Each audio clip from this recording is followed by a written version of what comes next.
Life సైన్సెస్లో graduation post graduation చేసిన వాళ్ళు లేకపోతే మెడిసిన్ ఫార్మసీ చదివిన వాళ్ళు ఐటీలో ఎంటర్ కావాలి, ఐటీ జాబ్ కావాలి అంటే ఏ కోర్స్ నేర్చుకుంటే బాగుంటుంది ఈ వీడియోలో ఎక్స్ప్లెయిన్ చేస్తాను. ఈ వీడియోలో ఒక స్పెషలైజ్డ్ కెరియర్ ఉంది క్లినికల్ శాస్ పేరులో. ఈ క్లినికల్ శాస్ కెరియర్ లైఫ్ సైన్సెస్ గ్రాడ్యుయేట్స్కి ఎలా ఉంటుంది మొత్తం ఎండ్ టు ఎండ్ మీకు ఎక్స్ప్లెయిన్ చేస్తాను. మీరు లైఫ్ సైన్సెస్లో అంటే బీఎస్సీ లేకపోతే MSc chemistry, zoology, microbiology, biotechnology, bio informatics లేకపోతే ఎంబీబీఎస్, బీడీఎస్, ఫిజియోథెరపీ, ఫార్మసీ చదివిన వాళ్ళు ఉంటే ఈ వీడియో డెఫినెట్లీ మీకు చాలా యూజ్ అవుతుంది. వీడియో మొత్తం లాస్ట్ వరకు చూడండి. నమస్తే, నా పేరు సుష్మిత మధు. మీరు చూస్తున్నారు నా తెలుగు ఛానల్ పాషమ్స్. కానీ ఫస్ట్ ఒక డిస్క్లైమర్ చెప్తాను. ఈ వీడియోలో క్లినికల్ శాస్ కెరియర్ గురించి ఒక అవేర్నెస్ క్రియేట్ చేయడానికి ఈ వీడియో క్రియేట్ చేస్తున్నాను.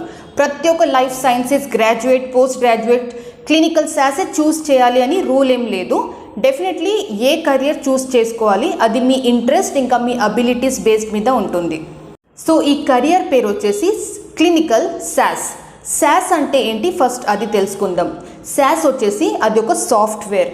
ఈ సాఫ్ట్వేర్ SAS ఫుల్ ఫామ్ వచ్చేసి స్టాటిస్టికల్ ఎనాలిసిస్ సిస్టమ్, అంటే చాలా డేటాని ఎనాలిసిస్ చేసే సాఫ్ట్వేర్ ఇది శాస్. శాస్ ఈ సాఫ్ట్వేర్ మీద వర్క్ చేస్తున్న వాళ్ళకి శాస్ ప్రోగ్రామర్స్ అంటారు. ఎందుకంటే వాళ్ళు చాలా హ్యూజ్ డేటా, పెద్ద డేటా నుంచి వాళ్ళు ఎనాలిసిస్ చేస్తారు, రిపోర్ట్స్ క్రియేట్ చేస్తారు, కాబట్టి శాస్ ప్రోగ్రామర్స్ అంటారు. ఈ శాస్ సాఫ్ట్వేర్ని ఒక ప్యాకేజ్ ఆఫ్ సాఫ్ట్వేర్స్ కూడా అనొచ్చు. ఎందుకంటే దీనిలో చాలా చిన్న చిన్న కంపోనెంట్స్ ఉంటాయి. కంపోనెంట్స్ అయినా చెప్పొచ్చు, మనం ప్యాకేజ్ అంటే చిన్న ఒక సాఫ్ట్వేర్ కూడా చెప్పొచ్చు. సో గ్రూప్ ఆఫ్ సాఫ్ట్వేర్స్ని కంబైన్ చేస్తే శాస్ పెద్ద సాఫ్ట్వేర్ క్రియేట్ అవుతుంది. ఈ చాలా కంపోనెంట్స్ ఉంటాయని చెప్పాను కదా. ఒక కంపోనెంట్ అది క్లినికల్ రీసెర్చ్ ట్రయల్స్ కోసం యూస్ చేస్తారు, కాబట్టి క్లినికల్ శాస్ కూడా అని చాలామంది చెప్తారు. నా ఈ క్లినికల్ అంటే ఏంటి అది తెలుసుకుందాం. క్లినికల్ శాస్ కెరియర్లో శాస్ అంటే మీకు ఎక్స్ప్లెయిన్ చేశాను కదా. ఇప్పుడు క్లినికల్ అంటే ఏంటి అది తెలుసుకుందాం. క్లినికల్ అంటే అది క్లినికల్ రీసెర్చ్ నుంచి వస్తుంది. క్లినికల్ రీసెర్చ్లో ఏం చేస్తారో అది ఎక్స్ప్లెయిన్ చేస్తాను. చాలా ఫార్మస్యూటికల్ కంపెనీస్ ఉంటారు కదా, అంటే డ్రగ్ మ్యానుఫ్యాక్చరింగ్ కంపెనీస్. డ్రగ్ అంటే మెడిసిన్స్ అయినా కావచ్చు, అది వ్యాక్సిన్స్ అయినా కావచ్చు, టానిక్స్ అయినా, ఇట్లాంటి మెడిసిన్, టానిక్స్ ఇవి అన్ని డ్రగ్ మ్యానుఫ్యాక్చరింగ్ కంపెనీస్ వాళ్ళు క్రియేట్ చేస్తారు, మ్యానుఫ్యాక్చర్ చేస్తారు కదా. మ్యానుఫ్యాక్చర్ అయిన తర్వాత మార్కెట్లో లాంచ్ అయ్యే మధ్యలో చాలా ప్రాసెస్ ఉంటుంది. ఆ ప్రాసెస్లో ఏం చేస్తారు అంటే వాళ్ళు టెస్టింగ్ చేస్తారు, ఆ డ్రగ్, ఆ మెడిసిన్ కరెక్ట్గా పని చేస్తుందా లేదా అని ఫస్ట్ యానిమల్స్ మీద టెస్టింగ్ చేస్తారు. ఈ టెస్టింగ్ని ట్రయల్స్ అంటారు. ట్రయల్స్ ఫస్ట్ యానిమల్స్ మీద ట్రయల్స్ చేస్తారు. యానిమల్స్ మీద ట్రయల్స్ సక్సెస్ అయితే దాని తర్వాత హ్యూమన్ బీయింగ్స్ అంటే కొందరు వాలంటీర్స్ ఉంటారు. వాలంటీర్స్ అంటే వాళ్ళు సెల్ఫ్గా వాళ్ళ ఇష్టంతోనే టెస్టింగ్కి వచ్చారు, ట్రయల్స్కి వచ్చిన వాళ్ళకి వాలంటీర్స్ అంటారు. సో హ్యూమన్ వాలంటీర్స్ మీద కూడా టెస్టింగ్ చేస్తారు. హెల్దీ హ్యూమన్ వాలంటీర్స్, కొంచెం ఇష్యూస్ ఉన్న అంటే హెల్త్ ఇష్యూస్ ఉన్న హ్యూమన్ వాలంటీర్స్, కొందరు ఓల్డ్ ఏజ్ ఉన్న హ్యూమన్ వాలంటీర్స్ మీద టెస్టింగ్ చేస్తారు. ఈ టెస్టింగ్ కూడా ఎలా చేస్తారు అంటే ఎవ్రీ హాఫ్ అన్ అవర్ అయినా ఎవ్రీ 1 అవర్లో వాళ్ళ బ్లడ్ ప్రెషర్ చెక్ చేయడం, వాళ్ళ షుగర్ లెవెల్స్ చెక్ చేయడం, హెడేక్ ఏమైనా ఉందా, స్టమక్ పెయిన్ ఏమైనా ఉందా, అంటే వాళ్ళకి ఏమైనా సైడ్ ఎఫెక్ట్స్ ఏమైనా ఉందా లేదా, ఇవన్నీ ట్రాక్ చేస్తారు. ఇంకా ఈ హ్యూమన్ వాలంటీర్స్ అంటే జస్ట్ ఒకరు ఇద్దరు కాదు, చాలా చాలా అంటే థౌజండ్స్లో ఉంటారు. అంతమంది మీద ఆ డ్రగ్ ట్రయల్స్ చేస్తారు. ఆ డ్రగ్ని అది కరెక్ట్గా పనిచేస్తుందా లేదా అది టెస్ట్ చేస్తారు. నా ఈ thousands and thousands of human volunteers వాళ్ళ టెస్టింగ్లో చాలా హ్యూజ్ డేటా కలెక్ట్ అవుతుంది. ఈ డేటాని మొత్తం డేటాబేస్లో సేవ్ చేసి పెట్టుకుంటారు. సో ఈ మొత్తం ప్రాసెస్ అంటే ట్రయల్స్ మొత్తం ప్రాసెస్ని క్లినికల్ రీసెర్చ్ కూడా అంటారు. ట్రయల్స్ కంప్లీట్ అయిన తర్వాత గవర్నమెంట్ ఆర్గనైజేషన్స్ వాళ్ళు అన్ని ట్రయల్స్ని చూస్తూ దాని రిపోర్ట్స్ అన్ని చూసిన తర్వాత ఆ డ్రగ్ని అప్రూవల్ ఇస్తారు. అప్రూవ్ అయితేనే ఆ డ్రగ్ మార్కెట్లో లాంచ్ అవుతుంది. సో ఇది డ్రగ్ మ్యానుఫ్యాక్చరింగ్ కంపెనీస్ వాళ్ళు మ్యానుఫ్యాక్చరింగ్ అయిన తర్వాత మార్కెట్లో లాంచ్ అయ్యే మధ్యలో ఈ మొత్తం ప్రాసెస్ ఉంటుంది కదా, దాన్ని క్లినికల్ రీసెర్చ్ అంటారు. ఈ క్లినికల్ రీసెర్చ్లో జనరేట్ అయిన డేటా ఉంటుంది కదా, ఆ డేటా నుంచి మంచి క్లియర్ ఇన్ఫర్మేషనల్ గ్రాఫ్స్ క్రియేట్ చేయడం, డేటా ఎనాలిసిస్ చేయడం, డేటా విజువలైజేషన్ రిపోర్ట్స్ క్రియేట్ చేయడం, ఇవి అన్నీ శాస్ క్లినికల్ శాస్ ఆ సాఫ్ట్వేర్ మీద చేస్తారు. నా ఈ క్లినికల్ రీసెర్చ్ అయినా క్లినికల్ ట్రయల్స్ కంపెనీకి మొత్తం హ్యూమన్ వాలంటీర్స్లో టెస్టింగ్ చేసిన డేటా మొత్తం గ్రాఫికల్ ఫార్మాట్లో కన్వర్ట్ చేయడం ఎందుకు అంత అవసరం ఎక్స్ప్లెయిన్ చేస్తాను. ఒక క్లినికల్ రీసెర్చ్ ట్రయల్స్ కంప్లీట్ అయిన తర్వాత ఆ మొత్తం డేటా అది టేబుల్ ఫార్మాట్లో కావచ్చు, అది డేటాబేస్లో స్టోర్ కావచ్చు కదా. సో ఈ డేటా నుంచి హయ్యర్ మేనేజ్మెంట్ ఉంటారు కదా, సీనియర్ మేనేజర్స్ అయినా లేకపోతే vice presidents of a company, clinical research కంపెనీనా, అది ఫార్మస్యూటికల్ డ్రగ్ మ్యానుఫ్యాక్చరింగ్ కంపెనీనా, అది గవర్నమెంట్ ఆర్గనైజేషన్స్ అయినా కావచ్చు. గవర్నమెంట్ ఆర్గనైజేషన్స్ ఎందుకంటే వాళ్ళు ఆ డ్రగ్ టెస్టింగ్ రిజల్ట్ ఎలా ఉంది, రిపోర్ట్ ఎలా ఉంది, అది మంచి జరుగుతుందా లేకపోతే సైడ్ ఎఫెక్ట్స్ ఎక్కువ ఉన్నాయా, ఇవన్నీ చెక్ చేసి అప్రూవల్ ఇస్తారు government organisations. So clinical research organisations, drug manufacturing companies, government organisations వీళ్ళందరూ ఈ హ్యూమన్ వాలంటీర్స్ మీద ట్రయల్స్ జరిగిన రిజల్ట్ ఎలా ఉంది తెలుసుకోవడానికి వాళ్ళకి డెఫినెట్లీ ఒక రిపోర్ట్ కావాలి. నౌ ఇమాజిన్ ఒక రిపోర్ట్ అంటే lakhs and lakhs of details ఒక ఎక్సెల్ షీట్లో వాళ్ళకి ఫార్వర్డ్ చేస్తే వాళ్ళు ప్రతి ఒక్క రోజు చూస్తూ కూర్చోరు, ఎందుకంటే వాళ్ళు చాలా సీనియర్ మేనేజర్స్, వాళ్ళ దగ్గర అంత టైం ఉండదు కాబట్టి డిసిషన్ మేకింగ్ వాళ్ళకి ఫాస్ట్ చేయాలి. ఫాస్ట్ ఎలా చేస్తారు అంటే అది lakhs and lakhs of rows columns ఉన్న ఎక్సెల్ షీట్ని ఒక మంచి బార్ డయాగ్రామ్ లాగా ఒక గ్రాఫికల్ ఫార్మాట్లో క్రియేట్ చేసి వాళ్ళ ముందు పెడితే వాళ్ళకి చూడంగానే అర్థమైపోతుంది, ఓకే ఈ డ్రగ్ వల్ల ఇన్ని సైడ్ ఎఫెక్ట్స్ ఉన్నాయి, ఈ డ్రగ్ వల్ల ఇంత మంచి జరుగుతుంది, ఈ ఇష్యూకి ఈ డ్రగ్ చాలా సూటబుల్ అని ఆ గ్రాఫ్స్ చూడంగానే వాళ్ళ డిసిషన్ ఫాస్ట్గా తీసుకుంటారు. అందుకే క్లినికల్ రీసెర్చ్లో వచ్చిన ప్రతి ఒక్క డేటాని గ్రాఫికల్ ఫార్మాట్లో కన్వర్ట్ చేసి ఈ 3 organisations, clinical research organisation, drug manufacturing company, ఇంకా గవర్నమెంట్ ఆర్గనైజేషన్స్ వాళ్ళకి ఫార్వర్డ్ చేస్తారు. గవర్నమెంట్ ఆర్గనైజేషన్స్ కూడా క్లినికల్ SaaS సాఫ్ట్వేర్కి ఫస్ట్ ప్రయారిటీ ఇస్తారు, ఎందుకంటే మొత్తం అన్ని హ్యూమన్ వాలంటీర్స్ డేటా చాలా సేఫ్గా ఉంటుంది, కాన్ఫిడెన్షియల్గా ఉంటుంది, ఇంకా వాళ్ళు చేసిన రిపోర్ట్స్ కూడా చాలా అప్రోప్రియేట్గా ఉంటుంది. కాబట్టి ఈ గవర్నమెంట్ ఆర్గనైజేషన్స్ కూడా క్లినికల్ SaaS సాఫ్ట్వేర్కి ఫస్ట్ ప్రిఫరెన్స్ ఇస్తారు. అందుకే ఈ రిపోర్ట్ జనరేషన్, గ్రాఫికల్ ఫార్మాట్ లాగా రిపోర్ట్ జనరేషన్ చాలా ఇంపార్టెంట్. నౌ ఈ క్లినికల్ SaaS కెరియర్ని ఎవరు చూస్ చేసుకుంటే బాగుంటుంది అంటే ఎలిజిబిలిటీ ఎలా ఉంటుంది, ఎవరు చేయొచ్చు ఎక్స్ప్లెయిన్ చేస్తాను. సో ఈ లైఫ్ సైన్సెస్, సైన్స్ గ్రాడ్యుయేట్స్ అయినా పోస్ట్ గ్రాడ్యుయేట్స్ ఉంటారు కదా, వాళ్ళందరూ క్లినికల్ SaaSని ఒక కెరియర్, సీరియస్ కెరియర్ లాగా తీసుకోవచ్చు. For example BSc MSc chemistry, zoology, microbiology, biotechnology, genetics, bioinformatics, B pharmacy, D pharmacy, M pharmacy చేసిన వాళ్ళు, బీటెక్ బయోటెక్నాలజీ చేస్తారు కదా వాళ్ళు కూడా MBBS, BDS, ఫార్మసీ లేకపోతే ఫిజియోథెరపీ, నర్సింగ్ కోర్సెస్ చేసిన వాళ్ళు ఉంటారు కదా గ్రాడ్యుయేట్ BSc నర్సింగ్ వాళ్ళు, ఇంకా BSc maths, BSc statistics, BSc maths and statistics చేసిన వాళ్ళు కూడా ఈ క్లినికల్ SaaS కెరియర్ని ఒక సీరియస్ కెరియర్ లాగా తీసుకోవచ్చు. డెఫినెట్లీ మార్కెట్లో చాలా డిమాండ్ ఉంటుంది. శాలరీస్ ఎలా ఉంటాయంటే 3 lakhs rupees to 6 lakhs rupees ఒక ఫ్రెషర్ క్యాండిడేట్కి ఇస్తారు. 6 lakhs rupees వచ్చేసి చాలా మంచి ప్యాకేజ్ అని మనం చెప్పుకోవచ్చు. కానీ ఈ క్లినికల్ SaaS మీద ట్రైన్ అయిన వాళ్ళు, మంచిగా ట్రైనింగ్ చేసిన వాళ్ళు, ఆ స్కిల్స్ని ఎక్స్పర్ట్ లెవెల్లో నేర్చుకున్న వాళ్ళకి మంచి ప్యాకేజ్ ఉంటుంది, ఫ్రెషర్ లాగా కూడా మంచి ప్యాకేజ్ ఉంటుంది అని మనం చెప్పుకోవచ్చు. క్లినికల్ SaaS నేర్చుకుంటే ఎట్లాంటి జాబ్స్ వస్తాయి?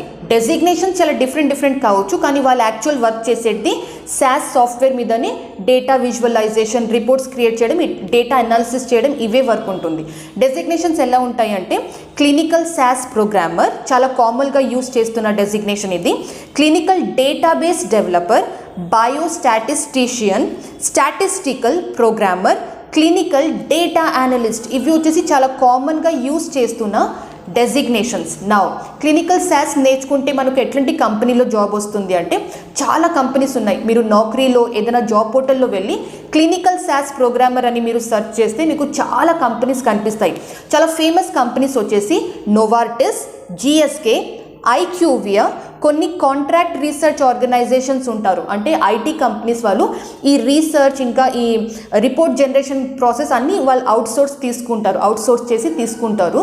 సో అట్లాంటి కంపెనీస్ పేరు వచ్చేసి ఎక్సెంచర్, కాగ్నిజెంట్, విప్రో, ఇట్లాంటి కంపెనీస్ కూడా ఈ క్లినికల్ SaaS ప్రోగ్రామర్స్ని హైర్ చేస్తూనే ఉంటుంది. నౌ వెరీ ఇంపార్టెంట్, ఈ క్లినికల్ SaaS కెరియర్ మనం స్టార్ట్ చేసేటప్పుడు మనకు ఎట్లాంటి స్కిల్స్ ఉండాలి అది ఎక్స్ప్లెయిన్ చేస్తాను. డెఫినెట్లీ ఇది ఒక సాఫ్ట్వేర్ టూల్ బేస్డ్ జాబ్ కాబట్టి ఆ సాఫ్ట్వేర్ని మీరు నేర్చుకోవాలి. SaaS ఆ సాఫ్ట్వేర్ని డెఫినెట్లీ మీరు థరోగా ఒక ఎక్స్పర్ట్ లెవెల్లో నేర్చుకోవాలి. ఇది ఫస్ట్ స్కిల్. సెకండ్ స్కిల్ వచ్చేసి మీకు ప్రోగ్రామింగ్ నాలెడ్జ్ ఉంటే అది ఒక ప్లస్ పాయింట్ లాగా అంటాను, కానీ మొత్తం ప్రోగ్రామింగ్ జావా పైథాన్ అన్ని పర్ఫెక్ట్గా నేర్చుకోవడం అంత అవసరం లేదు. ఎస్, SQL క్వెరీస్ రాయడం మీకు వచ్చు అంటే అది మీకు చాలా హెల్ప్ చేస్తుంది, మీ ప్రొఫైల్కి ఒక అడ్వాంటేజ్ ఇస్తుంది అని మనం చెప్పుకోవచ్చు. నెక్స్ట్, డేటా మేనేజ్మెంట్ ఎలా చేస్తారు అది కూడా మీకు తెలియాలి. క్లినికల్ ట్రయల్ ప్రాసెస్ ఎలా ఉంటుంది అంటే ఎండ్ టు ఎండ్ మొత్తం క్లినికల్ ట్రయల్ ప్రాసెస్ ఎలా ఉంటుంది అది కూడా మీకు తెలియాలి. లైఫ్ సైన్సెస్ గ్రాడ్యుయేట్స్కి ఇది ఎందుకు యూస్ఫుల్ అవుతుంది అంటే ఈ క్లినికల్ ట్రయల్స్లో కొన్ని టర్మినాలజీస్ ఉంటాయి కదా, అది లైఫ్ సైన్సెస్ గ్రాడ్యుయేట్స్ అయినా పోస్ట్ గ్రాడ్యుయేట్స్ వాళ్ళు ఈజీగా కనెక్ట్ చేయగలుగుతారు, వాళ్ళ రిపోర్ట్స్ ఈజీగా అర్థం చేసుకోగలుగుతారు, డేటా అనాలిసిస్ వాళ్ళకి ఈజీ ఉంటుంది. కాబట్టి లైఫ్ సైన్సెస్ గ్రాడ్యుయేట్స్ అయినా పోస్ట్ గ్రాడ్యుయేట్స్కైనా ఈ క్లినికల్ సాస్ కెరియర్ వచ్చేసి చాలా అప్రోప్రియేట్ అని మనం చెప్పుకోవచ్చు. నా స్కిల్స్లో clinical trials end to end process మొత్తం తెలిసి ఉండాలి క్యాండిడేట్స్లో. ఇంకా క్లినికల్ ట్రయల్స్లో జనరేట్ అవుతున్న డేటాని ఎలా యాక్సెస్ చేయాలి, ఎలా ట్రాన్స్ఫార్మ్ చేయాలి, ఎలా మేనేజ్ చేయాలి, ఆ క్లినికల్ ట్రయల్స్లో జనరేట్ అవుతున్న డేటా నుంచి మనం ఇన్ఫర్మేషన్ గ్రాఫికల్ ఫార్మాట్లో ఎలా క్రియేట్ చేయాలి, ఇవన్నీ కూడా క్యాండిడేట్స్కి వచ్చి ఉండాలి.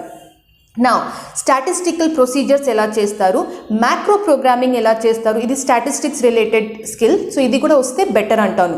రిపోర్టింగ్ అంటే రిపోర్ట్స్ జనరేట్ ఎలా చేస్తారు, ఇవన్నీ కూడా క్యాండిడేట్లో ఈ స్కిల్స్ టెక్నికల్ స్కిల్స్ ఉంటే బెటర్. సాఫ్ట్ స్కిల్స్లో కమ్యూనికేషన్ స్కిల్స్, ఇంకా writing skills, email writing skills, లేకపోతే ఇట్లాంటి సాఫ్ట్ స్కిల్స్ ఉంటే కూడా అది బెటర్ అంటాను. నా ఈ క్లినికల్ సాస్ కెరియర్కి ఫ్యూచర్ ఎలా ఉంటుంది అది చెప్తాను. సాస్ వచ్చేసి అది ఒక సాఫ్ట్వేర్, ఆ సాఫ్ట్వేర్కి మార్కెట్లో కాంపిటీషన్ లేదా అంటే డెఫినెట్లీ కాంపిటీషన్ ఉంది. సాస్లో మనం డేటా విజువలైజేషన్, డేటా అనాలిసిస్ చేస్తాం కదా, మార్కెట్లో చాలా టూల్స్ ఉన్నాయి. For example Microsoft power BI, టాబ్ల్యూ, ClickView, ClickSense ఇట్లాంటి చాలా టూల్స్ ఉన్నాయి డేటా విజువలైజేషన్ ఇంకా డేటా అనాలిసిస్కి యూస్ చేస్తున్నారు. కానీ ఈ క్లినికల్ రీసెర్చ్కి మనం SAS యూస్ చేస్తాం కదా, SAS యూస్ చేస్తాం కదా, క్లినికల్ రీసెర్చ్ ఈ డొమైన్లో SAS వచ్చేసి నంబర్ 1 సాఫ్ట్వేర్. అది ఆ సాఫ్ట్వేర్కి ఇప్పుడు వరకు అంత టఫ్ కాంపిటీషన్ ఇచ్చే వేరే సాఫ్ట్వేర్ ఇంకా మార్కెట్లో రాలేదు ఇప్పుడు వరకు. సో క్లినికల్ SAS వచ్చేసి ఇప్పుడు అంటే నంబర్ 1 పొజిషన్లో ఉంది అని మనం చెప్పుకోవచ్చు. ఇంకొకటి ఈ కెరియర్కి ఫ్యూచర్ ఎలా ఉంటుందో అది కూడా ఎక్స్ప్లెయిన్ చేస్తాను. ఎవ్రీ ఇయర్ కొత్త ఇష్యూస్, కొత్త ఇల్నెస్, COVID-19 ఇట్లాంటి ఇష్యూస్ ఇంకా వస్తూనే ఉన్నాయి కదా. సో కొత్త ఫార్మా ప్రోడక్ట్స్ క్రియేట్ చేయడం, లేకపోతే డ్రగ్స్ క్రియేట్ చేయడం, డెవలప్ చేయడం, వ్యాక్సిన్స్ క్రియేట్ చేయడం, ఇది ఫార్మాస్యూటికల్ కంపెనీ వాళ్ళు చేస్తూనే ఉంటారు. ఎందుకంటే మనకు ఇల్నెస్ ఇంకా డిసీజెస్ ఎన్ని పెరిగిపోతున్నాయి, అలా ఫార్మా ప్రోడక్ట్స్ అయినా డ్రగ్స్, వ్యాక్సిన్స్, మెడిసిన్స్ ఇంకా కొత్త మార్కెట్లో వస్తూనే ఉంటాయి. ఎన్ని డ్రగ్స్ ఇంకా మెడిసిన్స్ మార్కెట్లో వస్తూనే ఉంటాయి, క్లినికల్ రీసెర్చ్ కూడా అంత పెరుగుతూనే ఉంటుంది. క్లినికల్ రీసెర్చ్ పెరుగుతూనే ఉంటుంది కాబట్టి ఆ క్లినికల్ రీసెర్చ్ డేటాని అనలైజ్ చేసే వాళ్ళు కూడా డిమాండ్ మార్కెట్లో డెఫినెట్లీ చాలా పెరుగుతుంది. సో ఈ క్లినికల్ సాస్ ప్రోగ్రామర్స్ ఈ కెరియర్ని చూస్ చేసుకునే వాళ్ళది నెక్స్ట్ 5 years అయినా నెక్స్ట్ 10 years వరకు ఆ ప్రొఫెషన్ చాలా తగ్గిపోతుంది అంటే అస్సలు కాదు. డెఫినెట్లీ అది చాలా హై డిమాండ్లో ఉన్న కెరియర్ అని మనం చెప్పుకోవచ్చు. ఒక లైఫ్ సైన్సెస్ గ్రాడ్యుయేట్ అయినా పోస్ట్ గ్రాడ్యుయేట్కి IT జాబ్ కావాలంటే వాళ్ళు ఎంత హార్డ్ వర్క్ చేయాలి ఐ కెన్ రిలేట్, ఎందుకంటే నేను కూడా లైఫ్ సైన్సెస్లో పోస్ట్ గ్రాడ్యుయేషన్ చేశాను కాబట్టి. సో ఈ క్లినికల్ సాస్ కెరియర్ వచ్చేసి డెఫినెట్లీ ఒక స్ట్రాంగ్ కెరియర్. మీరు డెఫినెట్లీ దీని గురించి ఇంకా మీరు రీసెర్చ్ చేయండి. యూట్యూబ్, గూగుల్లో ఇంకా చాలా రీసెర్చ్ చేస్తే చాలా అంటే డెమో క్లాసెస్ అన్ని చూస్తే మీకు క్లారిటీ వస్తుంది. నా సపోజ్ మీకు క్లినికల్ సాస్ మీద కెరియర్ స్టార్ట్ చేసుకోవాలని ఉంది, ట్రైనింగ్ కావాలి అంటే నేను ఈ వీడియో డిస్క్రిప్షన్లో ఒక గూగుల్ ఫామ్ పెడతాను. మీ డీటెయిల్స్ మీరు సబ్మిట్ చేయండి, మా టీం మీకు ఒక మంచి క్లినికల్ సాస్ ట్రైనర్తోని కనెక్ట్ చేస్తారు. సో మీ డీటెయిల్స్ మీరు ఈ డిస్క్రిప్షన్లో ఉన్న లింక్లో మీరు సబ్మిట్ చేసుకోవచ్చు. ఈ వీడియో మీకు నచ్చింది అంటే మీ క్లాస్మేట్స్ ఉంటారు కదా, మీరు లైఫ్ సైన్సెస్ అంటే సైన్స్ గ్రాడ్యుయేట్ అయినా పోస్ట్ గ్రాడ్యుయేట్ అయినా మీ క్లాస్మేట్స్తోని ఈ వీడియోని డెఫినెట్లీ షేర్ చేయండి. చాలామంది గ్రాడ్యుయేట్స్ అంటే సైన్స్ అయినా లైఫ్ సైన్సెస్ గ్రాడ్యుయేట్స్ అయినా పోస్ట్ గ్రాడ్యుయేట్స్కి ఐటీలో ఎలా జాబ్ తెచ్చుకోవాలి, ఐటీలో ఏ కెరియర్ చూస్ చేసుకోవాలి వాళ్ళకి తెలీదు. సో మీరు ఈ వీడియోని వాళ్ళతో షేర్ చేస్తే డెఫినెట్లీ ఎవరికైనా హెల్ప్ అవుతుంది. సో ఈ వీడియోని మ్యాక్సిమం మీ ఫ్రెండ్స్తోని వాట్సాప్ గ్రూప్లో, టెలిగ్రామ్ గ్రూప్లో, ఫేస్బుక్ గ్రూప్స్లో, ఇన్స్టాగ్రామ్లో షేర్ చేయండి. ఏమైనా డౌట్స్ ఉన్నాయంటే నాకు కమెంట్ చేసి చెప్పండి. వీడియో నచ్చింది, నా ఇంటెన్షన్స్ నచ్చినాయి అంటే ప్లీజ్ ఈ వీడియోని లైక్ చేయండి. Thank you so much. నా పేరు సుష్మిత, ఇది నా తెలుగు ఛానల్ పాషమ్స్. నమస్తే.